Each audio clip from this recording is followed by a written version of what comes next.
You are not walking alone on this road. Already in step beside you is the one who is himself the strength you have been trying to manufacture, not the kind you keep trying to summon inside the bathroom mirror before leaving the house, not the kind a louder voice keeps telling you a real believer would already have, not the kind measured in the postures of sturdier-looking people across any room, a different kind, a given one, poured into the side of a child whose feet are still moving, even when the legs have forgotten how to feel. Stay near as these next few minutes unfold. By the time these few minutes end, I'm going to take out from the inner pocket of my coat one short line I once had Isaiah write to a people in the middle of an exile they could not see the end of. A line shaped to hush, in this very hour, the quiet conviction you have been carrying that you must somehow generate your own fortitude before the road will let you keep going. The strength is not what I give you. The strength is who walks with you. I see you. The road has not been gentle in this season, and the body inside the shoes has been doing far more carrying than anyone around you has noticed. A mother has been getting through the day on coffee and willpower, and the willpower has been thinning lately. A father has been holding a worry about the next paycheck against the inside of his chest, like a coin he is afraid to set down. A young woman has been making it through the workday by pretending the heaviness in her shoulders is a posture and not a grief.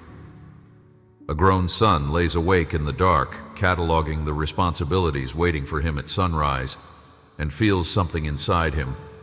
Wonder whether the legs will keep moving for one more season. There is one of you reading these words right now who has not been able to name the tiredness out loud because the people around you assume you are the strong one, and the assumption itself has become another weight on the same shoulders. None of those quiet exhaustions is hidden from me. Every one of them is held in a strength larger than the load. The friend who used to ask, "How are you really doing?" stopped asking. Not out of unkindness, but because the answer always sounded like the same answer. Morning conversation with me has gone quieter, not because the love has cooled, but because the asking for strength began to feel like rubbing a sore spot. A few of you have been afraid to admit that you are running on borrowed fuel, because admitting it might mean some structure in the life would have to come undone. Every shortened prayer reached my ear. Every breath you took, instead of speaking the word "tired" out loud, was numbered.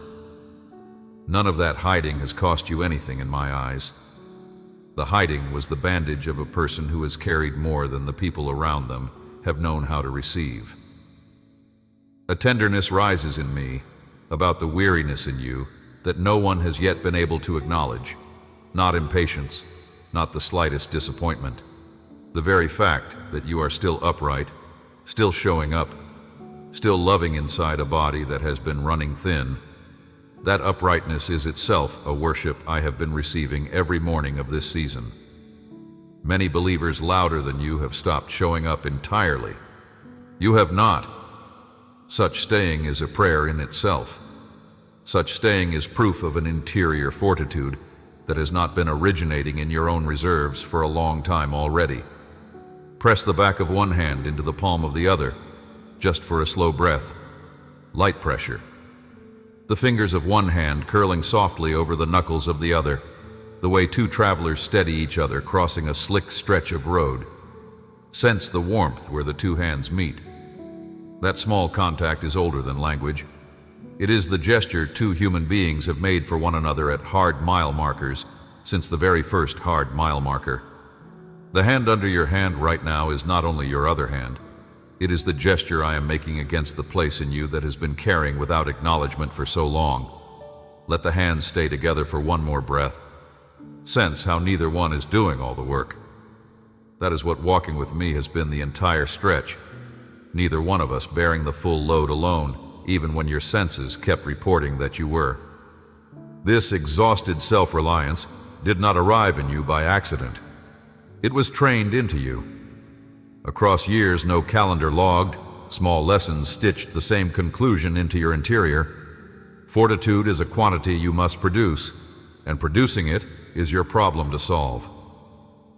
A parent once praised you very young for being such a big helper at an age when you should still have been the one being helped. A teacher rewarded the classmates who never asked questions, and your soul concluded that needing assistance was a kind of failing. A workplace later treated stamina as a virtue, where colleagues who admitted tiredness got quietly passed over for those who absorbed every load without complaint. A difficult family relationship taught you that whoever asked for help first lost some invisible competition you did not even know was being scored. Houses of worship rewarded the believers who looked like they never needed anything, and you began suspecting that maturity in faith meant arriving at a level where you no longer required carrying. None of those teachers were speaking for me. A few of them loved you and were forwarding the only definition of strength they had ever been given. Others borrowed the word strong to keep extracting from you what they had no right to ask for in the first place. Whatever the source, the same falsified picture of strength got planted in you, and the picture has been costing you years of trying to manufacture alone the very thing I built into you so you would never have to manufacture again. Somewhere across your formation, you were taught to think of strength as a private reservoir each believer fills on his own time. You were taught that the strong ones are the ones with deeper wells.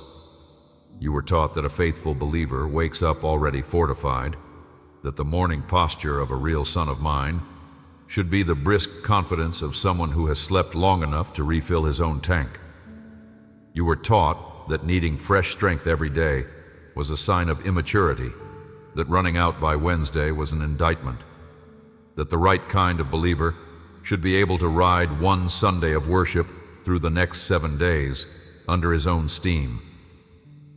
That is not how strength works in the country where I am the Father.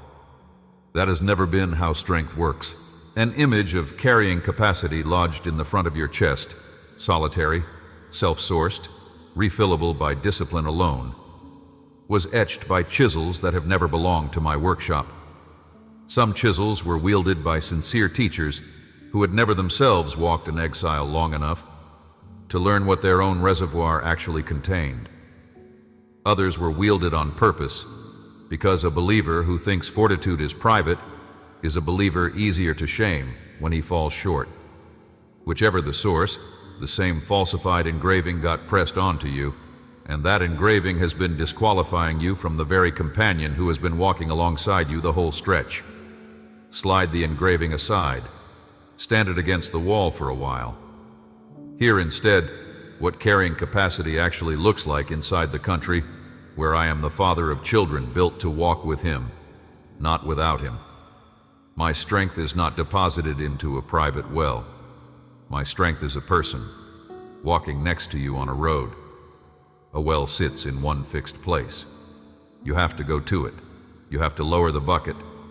You have to draw up only as much as that bucket can hold. Wells run dry. Wells freeze. Wells belong to one location and stay there when the road carries you elsewhere. None of that describes the way I have arranged your fortitude. A companion is not a well.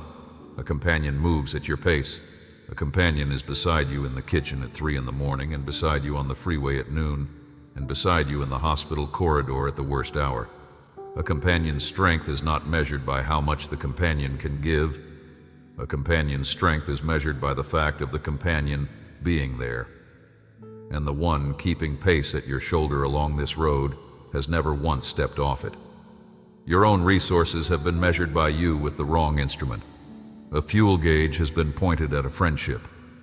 A fuel gauge measures whether a tank can run a vehicle for another stretch of miles.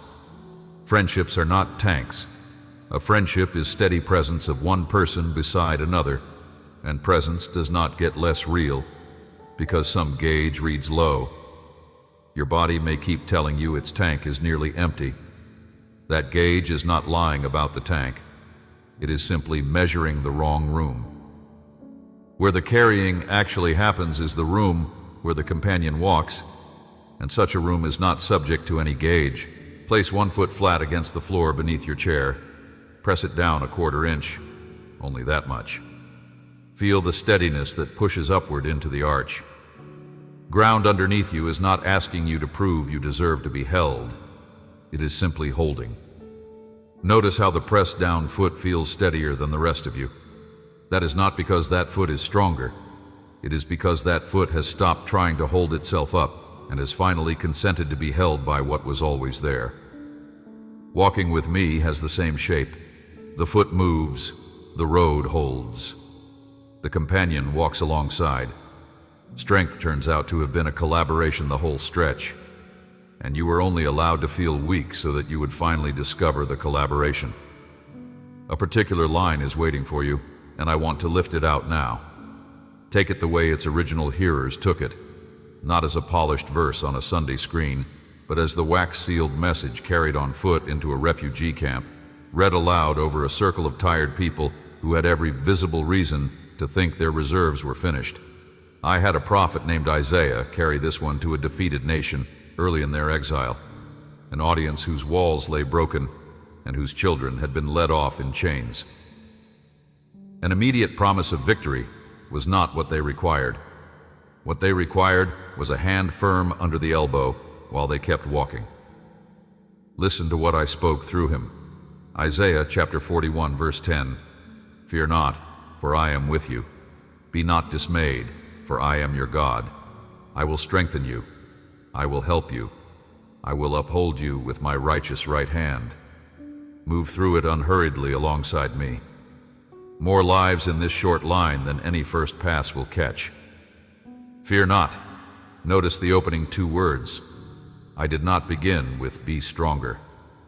I did not begin with try harder. I did not begin with produce more endurance and then we will talk. I began with fear not. The first thing a father says to a tired child is not a demand for more output. The first thing a father says is a hand on the shoulder. Fear not. That phrase is not a command to manufacture courage. That phrase is the announcement that the reason for the fear has already been addressed.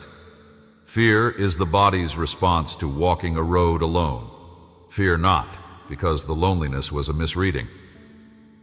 You have never been on this road by yourself, for I am with you. Listen to the reason, not for you have grown enough, not for you have prayed long enough, not for your last week of obedience earned this benefit, for I am with you. The reason your fear can come down is not located inside your performance. The reason is located inside my proximity. With you, right now, in the room where you are reading, on the road you have been walking, in the kitchen where the bills are, in the hospital corridor, in the bedroom where the silence has been the loudest, with you. Not behind you watching, not ahead of you waiting, with you at your shoulder on the same patch of ground your foot is standing on. Be not dismayed. Hear the gentleness of that second clause. The verb is releasing, not scolding. A father is not embarrassed that the road has been hard enough to dismay you. A father is simply letting you know that the dismay does not have to keep its grip, because the reason for the dismay has been answered. Whatever has been threatening to dismantle the upright posture in you has already been seen by the one walking beside you, and the one walking beside you has not been dismayed himself for a single second. For I am your God. Hold those 4 words a beat. Not a God, not an aloof one, not an absent one. Your God. The one whose name is on the front of your story. The one who knew the shape of your shoulders before your shoulders were given to you. The one whose voice you have known since the inside of your mother's body. That kind of God is not an outside party reviewing your case. That kind of God is the one whose own honor is bound up in your arrival at the end of this road. He cannot afford to let you collapse, because his name is on the destination as much as it is on the starting line. I will strengthen you. Weigh that verb. Will, not might, not could, not perhaps under sufficiently favorable inner conditions. Will. The strengthening is a verb that belongs to me, not a result that must be produced by you. The verb is active, and it is mine. You do not have to strengthen yourself in order to receive the strengthening. The receiving is the whole task. A child does not strengthen himself before a father feeds him. A father feeds, the child eats. The strength shows up afterward, not because the child performed strength first, but because the food was administered by the father. I will help you. Hear how plain that is. No theology, no ornament, just the bare promise of one person to another. I will help you. Help is the smallest, most universal kindness a parent offers a child. Help is what a father says when his son cannot lift the box alone. Help is what a father says when his daughter cannot reach the high shelf. Help is the verb of a person who refuses to let his child stand alone in front of a task that is too big. The promise in this sentence is not the promise of removal of the task. The promise is the promise of company at the task. I am not taking the road away from you. I am walking it with you. The walking with is the help. I will uphold you with my righteous right hand. Read those words slowly. Uphold, a verb of carrying weight, with my righteous right hand, the strongest hand a father has, not the backhand, not the absent hand, not the hand reserved for some other son who has been better behaved. My righteous right hand, a hand that holds creation in place, one that opened the sea, one that shaped your face inside the dark of your mother. Such a hand is currently under your elbow, not metaphorically, operationally, right now, carrying the part of you that you have been afraid to admit you could not carry alone. Such a promise was given to people who had no visible cause to believe it, and it was enough to keep their feet moving through years of staying upright in a country that was not theirs. A hand firm under the elbow is enough to keep yours moving too. An end to your own exile is on the schedule of the one holding that elbow, and he is not lost on the road. An older voice of mine, a singer in Israel, once promised that whoever waits on me will have his fortitude renewed. Let that older promise tuck in alongside what Isaiah has just put into your hand. Renewing of strength was never a thing you were going to produce by sleeping longer or eating better or finally taking the right vitamin. The renewing arrives the way every gift from a father arrives, through being near the one who has it to give. Stay near. The strength will keep arriving. Return for a breath now to the line I said at the opening of these words. I told you, the strength was not what I give you. The strength is who walks with you. Here is why. Because the kind of road you are walking does not get crossed by quantities of fortitude. It gets crossed by the presence of the one who knows the road. A courier crossing a strange country alone needs a great supply of provisions. A child crossing the same country with his father needs only the father. The provisioning becomes the father's problem when the father is the one walking. I have never asked you to be the supply train of your own road. I have asked you to be the child of the one walking it with you. A small habit can be tucked into the rhythm of an ordinary day. Whenever your interior begins announcing that the strength is finished, and the announcement will come because exhaustion is part of the road, pause where you are sitting and ask yourself one quiet question. Not, how do I get more strength? That question hands the burden back to you. The question is, who is walking with me right now? That is the whole practice. Only the question. The question does the work, because the question redirects the mind from the empty fuel gauge in your chest to the companion already beside your shoulder. When bandwidth permits a second beat, add it. Once the question lands, resist the urge to rush onward. Linger one breath longer than instinct allows. Many will sprint right past the relief of remembering a companion, because relief is foreign country to a body that has been carrying solo. Stay in that foreign country. Let the shoulders register that a companion is in step beside you. Let the elbow register that a hand is already there. The body needs to be taught the presence as much as the mind does. A third beat, gentler still. Whenever you notice a small steadying inside an ordinary week, an unexpected hour when the load felt lighter, a moment of unaccountable peace dropping into a tense afternoon, an abrupt ability to do one task you had been dreading, refuse to file the moment as coincidence. Murmur softly, with whatever voice your surroundings permit, "He is in step." Such a short phrase is an entire posture. Your eye is taught by it to spot proof that the carrying has not been solo. Even across hours, your interior insisted otherwise. If any of what I have said is reaching a tired side of you, place the word "walk" down below as a comment, not as a tag, but as one small stone laid on the shoulder of a road you are not crossing on your own. Up above this video, inside the pinned slot, 7 short letters wait already prepared. One per daybreak of the coming week, slip to your inbox as soon as a soft yes opens the gate. Take them. Attempt one will probably still produce a flinch at the answer. That flinch is muscle memory of years spent carrying alone. Pass 7. The flinch may still be present. By the 30th pass, register a quieter shift. Loneliness behind your exhaustion will have loosened by degrees. By pass 50, catch yourself going whole stretches of hours without trying to manufacture your own fortitude before getting out of the chair. By pass 100, glance back over a recent fortnight and grasp that you stopped reaching for the empty fuel gauge some weeks back, and the road kept getting crossed anyway, because the one crossing it beside you never stopped.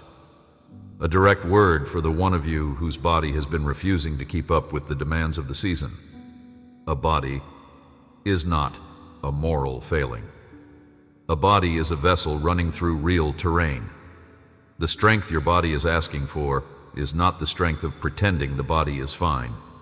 It is the willingness to lean a little more of your weight onto an elbow already being held. Lean. A hand has not been there for decoration. It has been there to be leaned on. For whoever is reading from inside a battle that has gone on longer than the people around you imagined any battle could go, listen. Long battles are not evidence that the companion has left. Long battles are evidence that the road through that particular country is a long road, and the companion is committed to walking the full length of it. Arriving on the other side is not the proof you keep looking for. Continuing to walk in the meantime is the actual proof, and that continuing has not been your unaided doing. It has been a collaboration the entire stretch. For the one who has been carrying a quiet shame about how often you have needed to ask for fresh fortitude, please hear me. Asking is not weakness. Asking is the address of what you are asking for. A child who has learned where the food is kept is not a weaker child. A child who has learned where the food is kept is a wiser child. Such asking is wisdom. Keep asking. The supply does not run out. It walks beside you. For whoever has been comparing your remaining stamina with the visible stamina of a sibling, a coworker, a friend on social media, hear this carefully. Stamina is not measured in public. Strongest people I have ever known were people whose interior carrying was completely invisible to the rooms they moved through. Their reservoirs were not larger. Their companion was simply nearer. Step away from the comparison. A companion next to you is the same companion next to them. Neither one of you walks alone. Listen. Parent who has been getting through years of raising a child with extra needs, and your fortitude has felt like a flame down to its last quarter-inch of wick. Hear this also. A wick does not have to be long for the flame to keep burning. A flame depends on the breath of the one sitting beside the lantern. Your wick is not the variable in this equation. The breath of a companion is the variable, and that breath is steady. Keep walking with the lantern that you have. The flame is in better hands than yours. To the one who has been afraid that the one walking with you might finally grow tired of how much caring you require, listen. Father strength does not deplete. A well I draw from to hold up the part of you that has been failing is a well no human bucket has ever been able to lower deep enough to bottom out. Your need does not exhaust me. Your need is the very reason that well was filled in the first place. Drink from it as often as the day requires. A supply like mine does not even register the drawing. And whoever among you is currently in a kinder stretch, where the road is smoother and your fortitude feels more available, hear one final word. Smoothness carries its own subtle danger. A risk inside any smoother stretch is the quiet drift toward believing your carrying capacity is finally your own. Keep walking by the same companion across the smoother seasons. A child who learns to walk by the Father's hand in the easy years is the same child who knows where the hand is in the hard years. Practice the leaning even when the leaning seems unnecessary. The hand likes to be reached for. The reaching is the relationship. Sow one quiet sentence into the lining of the ordinary week ahead of you. Murmur it at a red light when the body is suddenly too tired for the next errand. Press it into the soft place above your collarbone when an alarm clock asks for one more morning of getting up. Speak it into the dark when sleep refuses to come and the worry list begins to recite itself. Both halves of it remain true whether or not your senses confirm them in this very hour. A companion does not need your confirmation to keep moving. He has been beside you the whole stretch, and he has every intention of crossing what remains. When you notice the carrying lighten in a small wave, and you will because renewal arrives on its own clock and the clock has never been late by my measure, try not to be startled by how quietly it shows up. Most renewals do not announce themselves with a trumpet. Legs simply begin moving again. Dread on the next task lifts by a fraction. The mind quiets around a worry that has been spinning for days. Honor that small return. Stop where you happen to be and breathe one slow exhale. Murmur a small thank you under your breath. A companion hears. He has been awaiting that small murmur across every mile of this road already. Amen. If today's words landed somewhere tired in you, 7 short letters are sitting ready inside the pinned spot just below. One for each daybreak of the week ahead, arriving in your inbox the moment a soft yes opens the gate. Take them. Forward this video on to someone whose legs have been running on fumes lately. Hit subscribe so the next word arrives in your feed before the next stretch of road does. No traveler was ever meant to cross this kind of country unaccompanied.